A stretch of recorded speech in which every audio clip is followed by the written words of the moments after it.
Welcome to part 2 of dividing polynomials.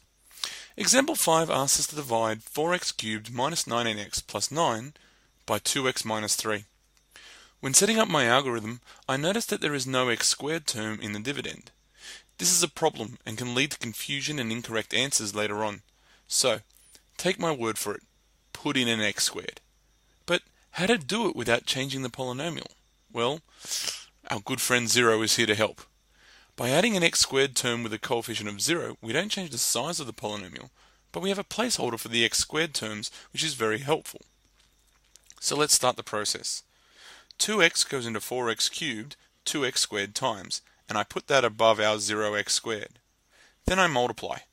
2x squared times 2x is 4x cubed, and 2x squared minus 3 is minus 6x squared. I now do my subtraction. The 4x cubes go away, and 0x squared minus 6x squared gives us 6x squared. Make sure that you don't make that mistake. Bringing down the 19x, I can now repeat the process. 2x goes into 6x squared 3x times. 3x times 2x gives me 6x squared, and 3x minus 3 times minus 3 gives us minus 9x. Again, this is going to be an addition, because when we do our subtraction, then minus 19x minus 9x gives us minus 10x. This is confusing, but the more practice you get, the better you'll become at your negatives. Let's bring down the plus 9 and repeat the process. 2x goes into minus 10x minus 5 times. Minus 5 times 2x gives me minus 10x, and minus 5 times minus 3 gives me plus 15. This now gives me a remainder of minus 6. So our answer to the division in blue is 2x squared plus 3x plus 5 minus 6 over 2x minus 3. As a product, our polynomial can be written as 2x minus 3 times 2x squared plus 3x plus 5 take away 6. On our last example, we got an answer of 2x squared plus 3x plus 5 with a remainder of minus 6. We were dividing by 2x minus 3. So if I let that equal 0, I get a value for x of 3 on 2. Now, if I substitute that 3 on 2 into my polynomial, besides looking horrible, I get an answer of minus 6, which is our remainder. Now, don't get upset, this is not voodoo, this is just awesome mathematics. Let's do one more division example. This one is different because we are dividing by x squared minus 1. This is going to cause gaps, but let's see how we handle it. I set up my algorithm and divide x squared into x to the power of 4. This gives me x squared, which I write above the minus 7x squared in the dividend. Then I multiply x squared by x squared, and I get x to the power of 4, and I multiply x squared by minus 1 and get minus x squared.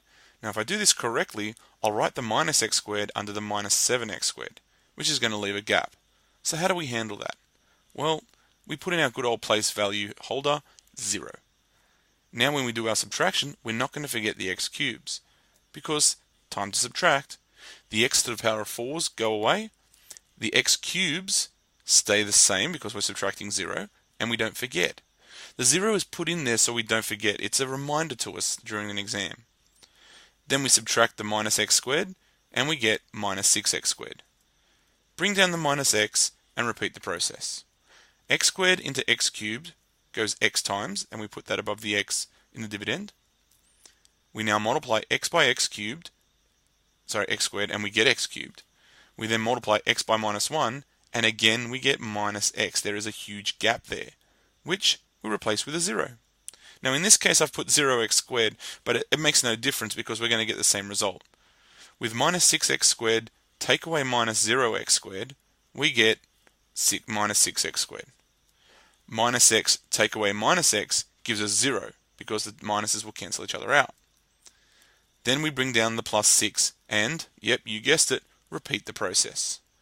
X squared into minus 6x squared goes minus 6 times. Minus 6 times x squared is minus 6x squared, and minus 6 times minus 1 gives us plus 6. We now do our subtraction. I put my 0 in there, but I don't really need to, because when I do my subtraction, I get a remainder of 0. So this gives us our answer when we divide by x squared minus 1 as x squared plus x minus 6. we can write this as a product as x squared minus 1 times x squared plus x minus 6. This is actually an interesting solution. Let's have a look at that answer again.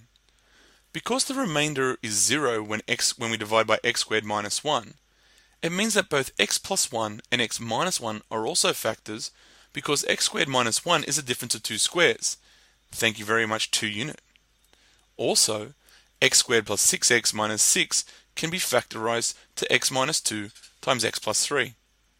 So our product can also be written as x plus 1 times x minus 1 times x minus 2 times x plus 3. Try substituting in p of minus 1, p of 1, p of 2, or even p of minus 3 into your polynomial. Each time you will get 0. And this leads us to the remainder theorem, which has come up a few times already.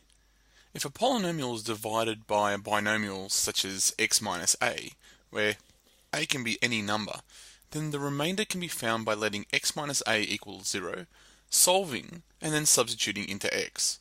Now, when we say a can be any number, think of it as a 3 or a 5 or even a minus 7. Then we'd be dividing by x minus 3 or x minus 4 or x plus 5. It doesn't matter, but when we divide by a binomial, we can actually work out the remainder without actually dividing. Let's try finding the remainder of this polynomial when it's divided by x minus 2, x plus 3, 2x minus 1, and 3x plus 2. Our first step when dividing by x minus 2 is to let x minus 2 equal 0. Because when we solve this, we get x equals 2. Now if we substitute this into our polynomial, then the remainder is going to be the answer to p of 2. This is the substitution, this is the simplification, and our remainder is 3.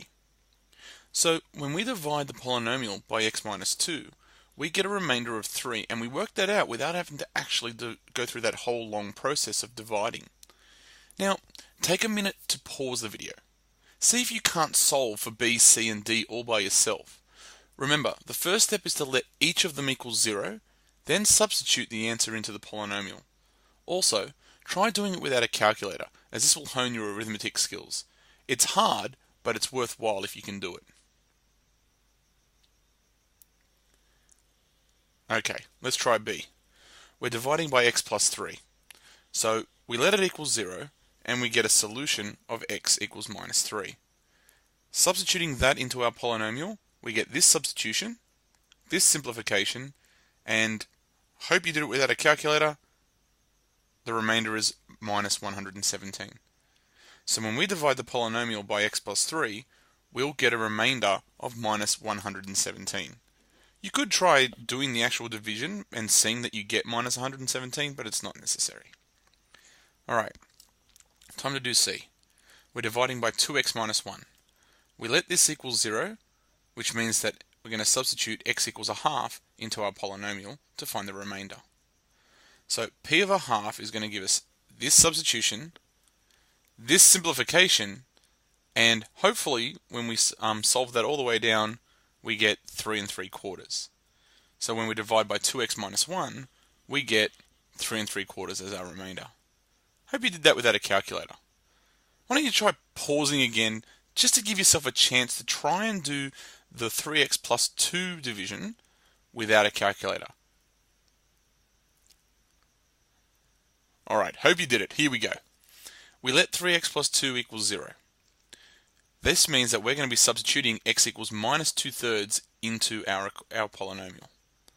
So, p of minus 2/3 gives us this substitution, which looks horrible. This simplification, if you can even call it a simplification because it looks quite horrible. And without a calculator, we get minus 79 over 27.